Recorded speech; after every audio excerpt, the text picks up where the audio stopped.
अस्सलाम वालेकुम नाजरीन, हाईटेक न्यूज के खबरनामे में आपका खैर मकदम है। मैं हूं नेहा खान। नजर डालते हैं आज की अहम खबरों पर। वक्फ तरमीमी बिल 2024 पर मुश्तरका पार्लिमानी कमेटी जेपीसी की रिपोर्ट ने तनाज़े को जन्म दिया है। पसमानदा मुस्लिम समाज के कौमी सदर और साबिक वजीर अनीस मंसूरी ने इस रिपोर्ट को मुतसबाना और पसमानदा बरादरी के हुकूक की खिलाफ वर्जी करार दिया है। उनका कहना है कि इस बिल से न सिर्फ वक्फ इमलाक के बुनियादी मकसद को कमजोर किया जाएगा, बल्कि ये पसमानदा समाज के गरीब, महरूम और बेसहारा तबकात के हुकूक को मुकम्मल तौर पर छीन लेगा।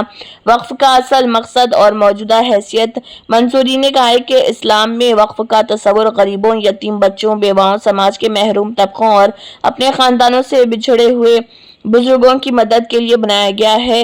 वक्फ इमलाक का नज़्म नस्ख इन तबकात की मदद के लिए किया जाना था, लेकिन हकीकत यह है कि वक्फ बोर्ड के चेयरमैन, मेंबरान, अफसरान और मुतवली तवील अरसे से इन जायदादों का गलत इस्तेमाल कर रहे।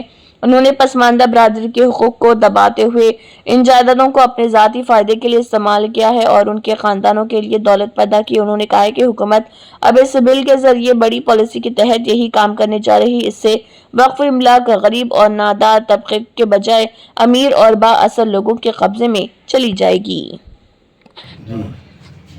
आज पसमानदा मुस्लिम समाज ने आज इस प्रेस कॉन्फ्रेंस के माध्यम से कहना चाहा कि जिस तरीके से कल 27 जनवरी को जेपीसी की रिपोर्ट सौंपी गई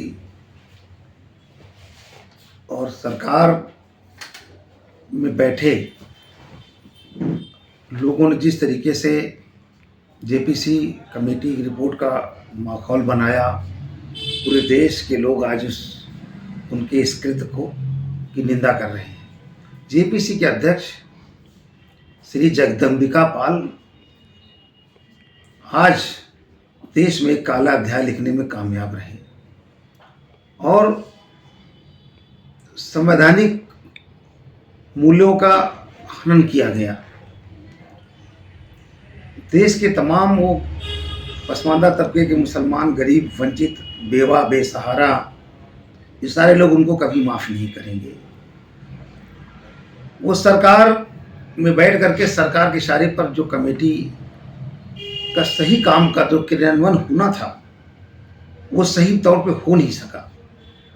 उसकी वजह थी कि आपने जब जेपीसी की कमेटी बनाई, इसलिए बनाई उसमें सारे लोगों के मशवरे आ जाएं और बाहर से भी लोगों ने 500 कुछ लोगों ने अपने मशवरे पेश किए।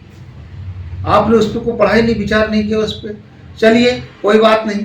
जो आपके कमेटी में थे 31 लोगों में, जो उन्होंने 31 लोगों में सारी कमेटी जो बनी, उसमें पक्ष के लोगों ने 14 पॉइंट और विपक्ष के 44 पॉइंट आउट हुए। आपने सिरे से विपक्ष के 44 पॉइंट को, 44 मशवरे को खारिज कर दिया और सत्ता पक्ष के जो सांसद थे, कमेटी के मेंबर्स थे, उनकी बातों को मान करके और जबरदस्ती कह दिया कि हाँ वो चुनाव हो गया, बहुमत मिल गई। कहाँ चुनाव हुआ? 12 सांसद आपके, 2 आपके अलायंस के, 14 लोगों के समर्थन से जेपीसी पास हो गया। ये कहीं ना कहीं सरकार की मंशा वक्फ बोर्ड की ज़मीनों को हड़पने का है और पसमानदा तबके के मुसलमान, पिछड़े, दलित, वंचित समाज के लोग, बेवा, बेसहारा, जिनके लिए वक्फ संपत्तियां हमारे पुरखों ने वक्फ किया था, उसका लाभ उनको मिलना चाहिए। लेकिन सच्चाई तो ये है कि जब से वक्फ बोर्ड बना है तब से हमारे जिनके लिए बना, जिन पे आधारित किया गया कि इस वक्फ बोर्ड का फ़ायदा, इस पे काम ये हम जिनके लिए किया गया, वो पसमानदा, गरीब, पिछड़े मुसलमानों के लिए किया गया। लेकिन बोर्ड में सारे वो अपर कास्ट के मुसलमान हमेशा चेयरमैन हुए बैठे और उन लोगों ने अपने ही दोस्तों यारों में, अपने जो कमेटी के लोगों में बंदरबाट करने का काम किया।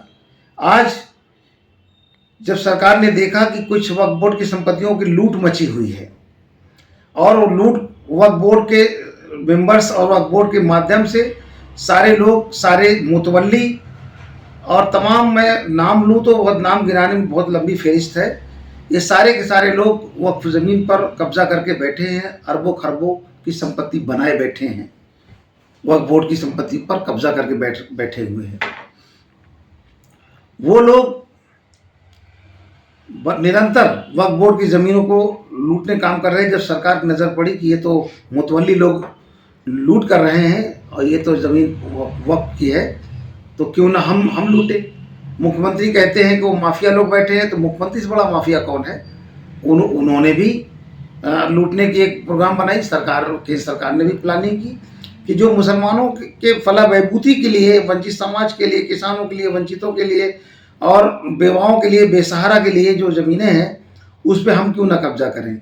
इसलिए उन्होंने एक कमेटी बना करके और एक फॉर्मेलिटी के तौर पर कमेटी बनाई कि लोग कुछ कहें ना, और वहाँ पर भी बहुत ज़बरदस्ती किया। ये आज का दिन ये काला अध्याय के दिन में जुड़ना चाहिए, एक और दिन काला अध्याय में जुड़ना चाहिए। और लोकतंत्र की हत्या हुई। पूरा देश आज इस बात की निंदा कर रहा है कि इन कमेटियों में कोई मतलब नहीं। जब सरकार को मनमानी करनी है, अपने लोगों को बैठा के अपने लोगों की बात मानी, तो कमेटी बना के अननेसेसरी क्यों परेशान किया? सबके मशवरे क्यों लिए? आप सीधे से थोप देते कि साहब हम आपकी ज़मीन पे कब्जा कर रहे हैं, आप कुछ नहीं बोल सकते। तो ये कहीं ना कहीं सरकार इसमें मुलव्विस है। अगर हम ये बात कहें कि जितने भी आपके मठ बने हैं, मंदिर बने हैं, इन सब पर मुसलमान मेंबर दो रखे जाएंगे, चार, तो क्या आप रखेंगे? तो जब आप अपने मंदिर के ट्रस्ट में, आप अपने तमाम मठ में जब मुसलमानों को उन कमेटी में भागीदारी नहीं दे सकते, तो वक्फ बोर्ड में ये इन्होंने मांग किया है, संविधान में अमेंडमेंट किया कि इसमें 2 गैर मुसलमान रहेंगे, हिंदू समाज के लोग रहेंगे, 2 पदेन सदस्य रहेंगे, वो भी हो सकता है हिंदू हो। यानी 4 लोगों को उस घुसेड़ने का मन है कि उनको 4 लोगों को एडजस्ट करने का मन है कि जब कोई डिसीजन होगा 4 हिंदू उसमें होंगे और बहुतायत में होंगे। तो ये उनकी मंशा है कि 2 पदेन सदस्य, 2 गैर मुस्लिम सदस्य इस कमेटी में रहेंगे। तो सरकार से पूछना चाहता हूँ कि अगर आपके तमाम जो मठ है पूरे देश के अंदर, बड़े कीमती मठ हैं, जहाँ अरबों खरबों के वहाँ सोना है, प्रॉपर्टी है, तो अगर वहाँ पर 2 मेंबर रखने की बात की, तो क्या सरकार वहाँ पर 2 मेंबर रखेगी मुसलमानों के, 2 पदेन सदस्य रखेगी?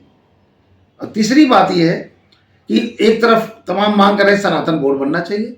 मैं स्वागत करता हूँ, बिल्कुल बनना चाहिए। अगर आपको ये लगता है, ज़रूरत है कि सनातन बोर्ड बनना चाहिए, तो किस मुसलमान ने रोका? हमने तो नहीं रोका। आप बनाइए। जो आपके राजाओं ने, जो आपके मंदिरों में, आपके ट्रस्ट में, जो तो गैर मुस्लिमों ने जो वक्फ किया हो, दान दिया हो, आप उसको सनातन बोर्ड बनाकर अपने कब्जे में लीजिए, मुझे कोई आपत्ति नहीं है। लेकिन आप हमारे वक्फ बोर्ड की तरफ आपकी निगाह टेढ़ी है और आप निगाह सीधी कर लीजिए।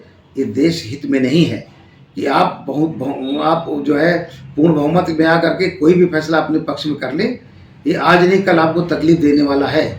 ये जनता देख रही है, जनता इस बात को समझ भी रही है, आपके अन्यायपूर्ण रवैया को जनता समझ रही है। आपको जवाब भी समय आने पर ज़रूर देगी।